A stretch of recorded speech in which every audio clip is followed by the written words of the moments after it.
আসসালামু আলাইকুম সুপ্রিয় দর্শক মন্ডলী, চলে আসলাম এই মুহূর্তে পাওয়া সবচেয়ে বড় ঝড় বৃষ্টি, নিম্নচাপ, ঘূর্ণিঝড় ও আবহাওয়ার গুরুত্বপূর্ণ খবর নিয়ে। ইতিমধ্যে বাংলায় আঘাত এনেছে গভীর নিম্নচাপ।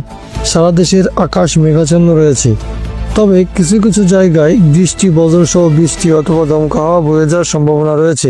চলুন জেনে নিই কেমন থাকবে আগামীকাল 17 জুলাই বৃহস্পতিবারের আবহাওয়া। আপনি কোন জেলা থেকে আমাদের ভিডিওটি দেখছেন এবং আপনার এলাকার আবহাওয়ার অবস্থা এখন কেমন সেটা অবশ্যই কমেন্ট করে জানাবেন। আগামীকাল দেশের 7টি অঞ্চলের ওপর দিয়ে দুপুরের মধ্যে ঝড় বয়ে যেতে পারে বলে জানিয়েছে বাংলাদেশ আবহাওয়া দপ্তর।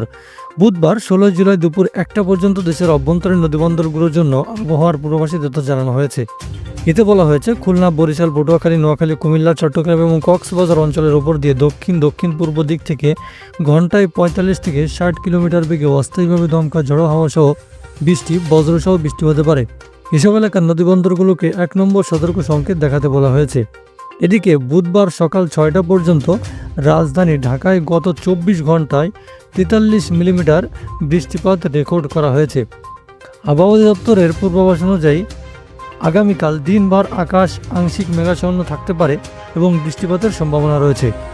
তো বন্ধুরা, এই ছিল আমাদের আজকের সর্বশেষ আবহাওয়ার পূর্বাভাস।